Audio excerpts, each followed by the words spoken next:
Hi dears, എന്തൊക്കെ എല്ലാവരുടെയും വിശേഷം? എല്ലാവരും സുഖമായിരിക്കുന്നോ? അപ്പോൾ മുത്തുമണികളെ, ഞാനിന്ന് ഷെയർ ചെയ്യുന്നത് ഒരു കിഡിലൻ ടേസ്റ്റുള്ള 4 മണി പലഹാരത്തിൻ്റെ റെസിപ്പിയാണ്. വളരെ സിമ്പിളായിട്ട് വെറും 10 മിനിറ്റ് കൊണ്ട് തയ്യാറാക്കിയെടുക്കാൻ പറ്റിയിട്ടുള്ള നല്ലൊരു 4 മണി പലഹാരത്തിൻ്റെ റെസിപ്പിയാണ് കേട്ടോ ഷെയർ ചെയ്യുന്നത്.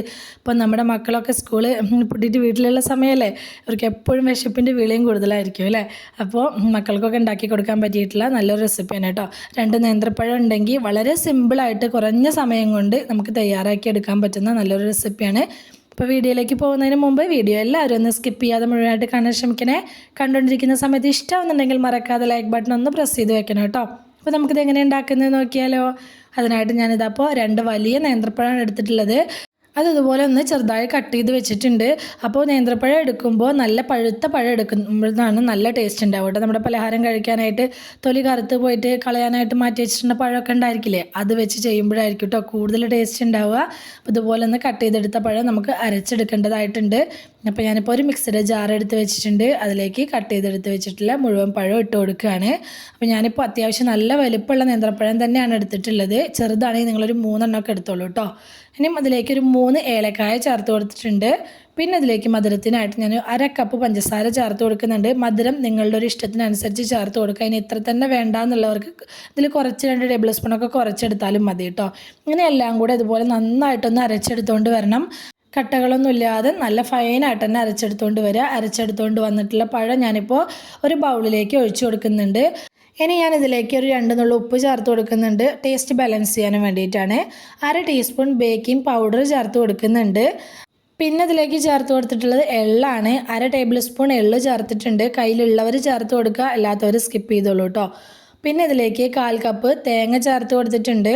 അപ്പോൾ തേങ്ങ നമ്മളുടെ ഒരളവിനനുസരിച്ച് മാറ്റം വരുത്താം കേട്ടോ. തേങ്ങയൊക്കെ നല്ലോണം ഉണ്ടെങ്കിൽ കഴിക്കാൻ നല്ല ടേസ്റ്റ് ഉണ്ടായിരിക്കും. പിന്നെ ചേർക്കുന്നത് മൈദപ്പൊടിയാണ് ഞാൻ ചേർത്തിട്ടുള്ളത്. നിങ്ങൾക്കിത് ഗോതമ്പ് പൊടിയിലും ചെയ്തെടുക്കുക, പക്ഷേ കുറച്ചും കൂടി ടേസ്റ്റ് കൂടുതൽ മൈദയിൽ ചെയ്യുമ്പോഴാണ്. ഞാൻ ആദ്യം ഒരു 1/4 കപ്പ് മൈദപ്പൊടി എടുത്തിട്ടുണ്ടായിരുന്നു. അത് മുഴുവനായിട്ട് ഇതിലേക്ക് ചേർത്ത് കൊടുത്തിട്ടില്ല.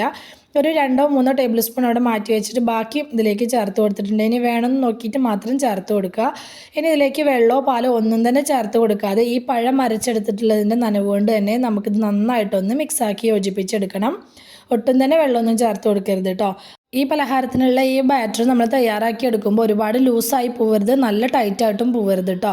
ആ ഒരു പരുവത്തിന് വേണം നമ്മൾ തയ്യാറാക്കി എടുക്കാനായിട്ട്. ഞാനിപ്പോൾ ആദ്യം ഇട്ട് കൊടുത്ത പൊടി മാത്രമേ എനിക്ക് ആവശ്യമായിട്ട് വന്നിട്ടുള്ളൂ കേട്ടോ. നിങ്ങൾ എടുത്തിട്ടുള്ള പഴത്തിനനുസരിച്ച് പൊടിയിൽ ചെറിയ വ്യത്യാസങ്ങളൊക്കെ ഉണ്ടായിരിക്കും. അപ്പോൾ ഞാനിതപ്പോൾ എടുത്തതിൽ 2-3 ടേബിൾ സ്പൂൺ ബാക്കി വന്നിട്ടുണ്ട് കേട്ടോ.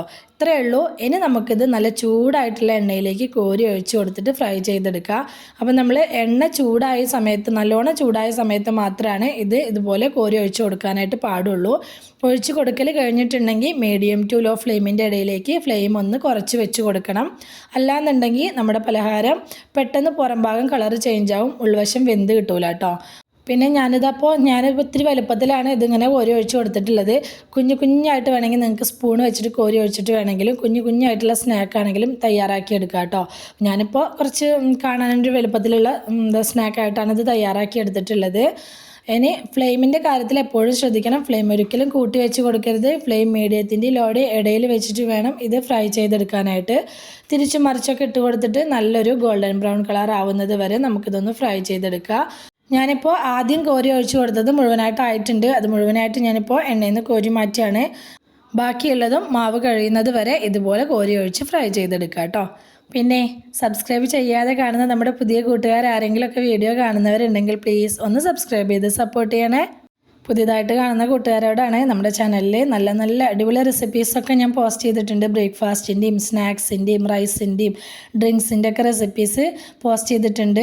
താല്പര്യമുള്ളവർ അതൊക്കെ ഒന്ന് കയറി നോക്കി സപ്പോർട്ട് ചെയ്യണം കേട്ടോ. ഞാനിതപ്പോൾ നമ്മുടെ പലഹാരം ഇതവിടെ മുഴുവനായിട്ട് തന്നെ ഫ്രൈ ചെയ്ത് കോരിയിട്ടുണ്ട്. അടിപൊളി ടേസ്റ്റാണ് കഴിക്കാനായിട്ട്. നേന്ത്രപ്പഴമൊക്കെ ചില കുട്ടികൾക്ക് കൊടുത്താൽ ഇഷ്ടം ഉണ്ടാവില്ല കഴിക്കാനായിട്ട്. അങ്ങനെയുള്ള മക്കൾക്ക് ഇതുപോലെ പലഹാരമൊക്കെ ഉണ്ടാക്കി കൊടുത്താൽ അവരെന്തായാലും ഇഷ്ടത്തോടെ കഴിക്കും കേട്ടോ. തീർച്ചയായിട്ടും കുട്ടികൾക്കും മുതിർന്നവർക്കൊക്കെ ഒരുപോലെ ഇഷ്ടപ്പെടുന്ന നല്ലൊരു റെസിപ്പിയാണ് ഷെയർ ചെയ്തിട്ടുള്ളത്. വളരെ സിമ്പിളായിട്ട് വളരെ കുറഞ്ഞ ചേരുവ കൊണ്ട് ചെയ്തെടുക്കാൻ പറ്റിയിട്ടുള്ള നല്ലൊരു റെസിപ്പിയാണ് കേട്ടോ. അപ്പോൾ നിങ്ങൾക്ക് ഇന്നത്തെ നമ്മുടെ നേന്ത്രപ്പഴം വെച്ച് ചെയ്തെടുത്തിട്ടുള്ള 4 മണി പലഹാരത്തിൻ്റെ റെസിപ്പി എല്ലാവർക്കും ഇഷ്ടമായി എന്ന് വിചാരിക്കുകയാണ്. ഇഷ്ടമായിട്ടുണ്ടെങ്കിൽ എല്ലാവരും മറക്കാതെ ലൈക്ക് ചെയ്യണേ, ഹൈപ്പ് ചെയ്യണേ, നിങ്ങളുടെ അഭിപ്രായങ്ങളെല്ലാം കമൻ്റായിട്ട് പറയണം. റെസിപ്പി ഇഷ്ടമായിട്ടുണ്ടെങ്കിൽ അത് നിങ്ങൾക്ക് ഉപകാരപ്പെട്ടു എന്ന് തോന്നുന്നുണ്ടെങ്കിൽ നിങ്ങളുടെ ഫ്രണ്ട്സിനോ ഫാമിലിക്കോ ഒക്കെ ഒന്ന് ഷെയർ ചെയ്ത് കൊടുക്കുക കൂടി വേണേ. ഇതുവരെ കൂടെ നിന്ന് സപ്പോർട്ട് ചെയ്തിട്ടുള്ള എൻ്റെ എല്ലാ മുത്തുമണികൾക്കും ഒരുപാട് നന്ദി. എന്നാൽ ശരി, സിമ്പിൾ ആൻഡ് ടേസ്റ്റി റെസിപ്പിയുമായി ഞാൻ വീണ്ടും വരാം. ബൈ.